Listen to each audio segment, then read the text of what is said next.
169 Perjamuan Malam 6. Siapa, putri siapa, dan siapa tunangannya? Gu Qingqing benar-benar terkejut mendengarnya sampai ia hampir jatuh. Apakah ia salah mendengar? Siapa yang mengadakan perjamuan malam ini? Lin Zui melihat ekspresi terkejut Gu Qingqing dan turut memasang ekspresi tidak tahu, seolah-olah ia sama sekali tidak ada persiapan untuk menghadapi semua yang ada di depannya. Ia masih berdiri di samping Gu Qingqing dan mengingatkan, dengan ramah, mengapa? Kamu tidak tahu, perjamuan hari ini perayaan berdirinya perusahaan Su yang ke-20 tahun sekaligus pertunangan putri dirut perusahaan Su, Su Zijin, dan pangeran kecil keluarga Ni Zining. Sesuai dengan informasi dari Lin Zui, mereka berdiri di depan pintu aula dan dapat melihat dari celah pintu bahwa beberapa pasangan orang tua berdiri di atas panggung. Ada dua bersaudara Su Boxian dan Su Zongsu beserta istri mereka. Di tengah panggung, digantung sebuah spanduk yang tertulis, ulang tahun ke-20 perusahaan Su serta pertunangan Su Zijin dan Ni Zining yang berbakat. Setelah itu, Su Zijin dan Ni Zining muncul di atas panggung. Su Zijin yang berpakaian sangat indah tersenyum kepada Ni Zining. Sementara itu, Ni Zining juga berpakaian sangat tampan dengan ekspresi sangat serius. Su Zongsu yang berdiri di atas panggung terlihat lembut dan anggun. Meskipun ia telah berusia 50-an, ia tetap terlihat awet muda karena dimanjakan dan selalu hidup mewah seperti bangsawan. Istrinya, Li Hongrui, juga terlihat mewah dan anggun. Setelah bertahun-tahun, Li Hongrui tetap terlihat muda. Keluarga Ni kemudian turut naik ke atas panggung. Semua anggota keluarga Su dan keluarga Ni terlihat sangat glamor dengan senyuman di wajah masing-masing. Su Nizining dan Su Zijin benar-benar sepasang pria berbakat dan wanita cantik.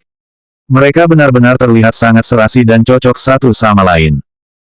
Hanya saja, saat Gu Qingqing melihat ke atas panggung, sepertinya ia tidak melihat Su Zipei kembali.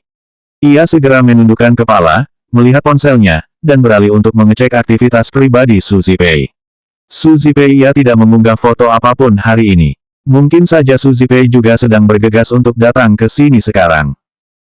Lin Zui yang masih berada di samping Gu Qingqing kembali memberitahu, aku dengar keluarga Su dan keluarga Ni selalu berada di luar negeri sebelumnya.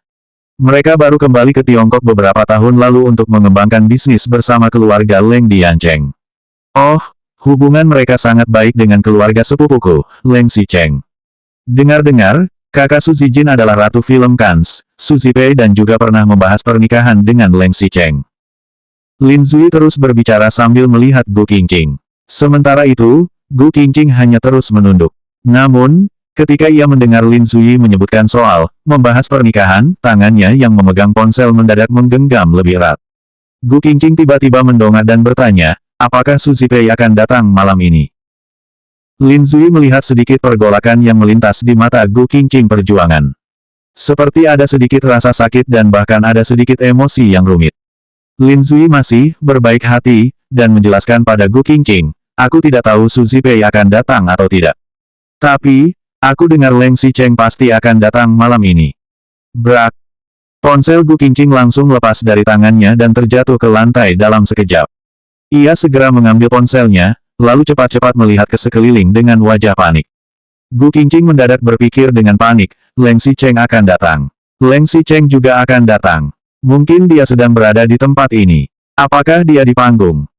Masalahnya, sekarang aula perjamuan sangat redup.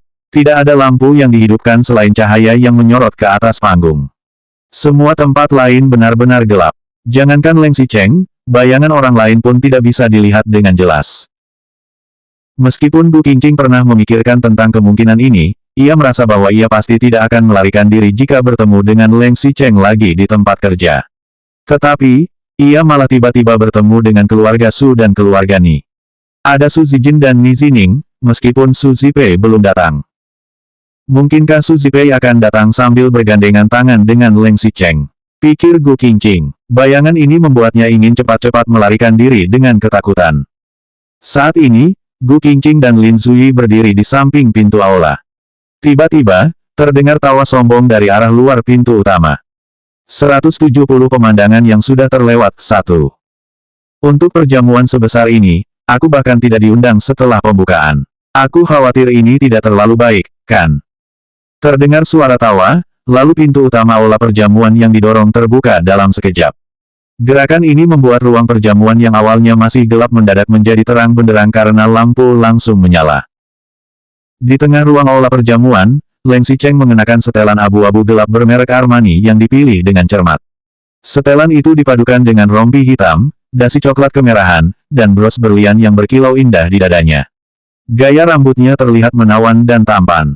Ditambah dengan alisnya yang sedikit terangkat serta sudut bibir dan dagu yang juga terangkat, kehadiran Leng Xicheng benar-benar memancarkan cahaya ke seluruh tempat.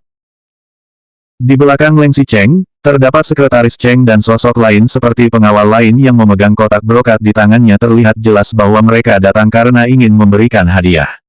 Di depan mata semua orang, Leng Xicheng melangkahkan kakinya yang berbalut sepatu kulit mengkilap dan menginjak karpet merah dengan tenang. Selangkah demi selangkah, ia berjalan menuju ke depan panggung. Beberapa orang yang berada di atas panggung jelas berdiri di tempat yang lebih tinggi daripada Leng Xicheng. Tetapi, sekarang malah seakan Leng Xicheng yang melihat dari atas. Sebagian besar tamu yang berada di bawah panggung adalah kerabat, teman, dan pejabat perusahaan keluarga Su dan keluarga Ni.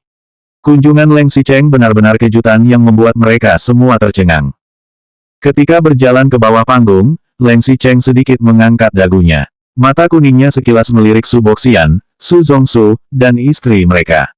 Kemudian, ia melirik orang tua keluarga Ni dan melihat Su Zijin. Pada akhirnya, pandangannya tertuju kepada Ni Zining yang ekspresinya sedikit terkejut. Ketika Leng Xicheng melihat Ni Zining dan Su Zijin yang bergandengan tangan, senyuman di wajahnya semakin melebar. Paman Su dan Bibi Lan, Paman Su dan Bibi Li, Paman Ni dan Bibi Zhang, selamat malam, sapa Leng Xicheng. Meskipun ia mengatakannya dengan sopan, tidak terlihat rasa hormat di ekspresinya. Kemudian, Leng Xicheng memandang ke arah Su Zijin dan Ni Zining. Ia menunjukkan sebuah senyuman, namun suaranya berubah. Dan Zijin, Zining, lama tidak bertemu. Xicheng, kamu telah datang. Su Zongsu dan Li Hongrui melihat kedatangan Leng Xicheng, lalu balas menyapanya dengan sopan. Sementara itu, Su Zijin menyambut dengan sangat senang, Kakak Xicheng, selamat datang di perjamuan pertunanganku. Leng Xicheng melihat Ni Zining yang berdiri di sebelah Su Zijin dengan ekspresi sedikit terkejut. Lalu, ia tersenyum dan berkata dengan niat mencemooh, tentu saja aku harus datang ke pertunanganmu. Ini adalah hal baik, hal yang sangat baik, bahkan, pasti harus dirayakan. Leng Xicheng menoleh sedikit, menunjuk ke arah hadiah yang dipegang oleh sekretaris Cheng dan pengawal, lalu berkata, ini adalah sedikit hadiah dariku. Aku harap kalian bisa memiliki hubungan yang langgeng sampai 100 tahun-tahun. Jangan pernah menyerah dengan satu sama lain. Semoga kalian dapat menjadi tua bersama. Su Boxian dan Su Zongsu yang awalnya sedikit tidak senang dengan ketidaksopanan Leng Xicheng terakhir kali. Namun, saat mereka melihat Leng Xicheng yang begitu ramah dan memberikan hadiah dengan sangat sopan, mereka akhirnya juga merasa nyaman dan menyambutnya. Xicheng, kamu datang tepat waktu.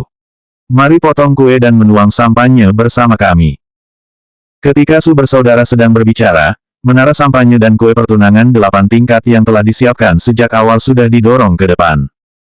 Leng Xicheng mengangkat alis, lalu menolak dengan senyuman di bibirnya. Bukankah ini tidak baik? Ini pertunangan kalian, tapi mengapa aku sebagai orang luar ikut memotong kue? Tanyanya. Namun, ketika pelayan menyerahkan nampan dengan pisau kue, Leng Xicheng malah mengambilnya dengan santai. Su Zijin tersenyum dan turun dari panggung.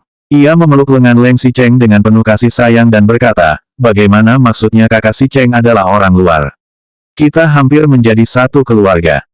Leng Xicheng melirik Su Zijin dengan santai, lalu mengangkat bibirnya dan tersenyum. Kami bisa makan sembarangan, tetapi perkataan itu tidak boleh dikatakan sembarangan. Selamat malam, kakak. Ni Zining juga datang mengikuti mereka. Lalu, ia melihat ke sekeliling dan bertanya, apakah kakak datang sendiri? Selanjutnya bab 171 pemandangan yang sudah terlewat 2.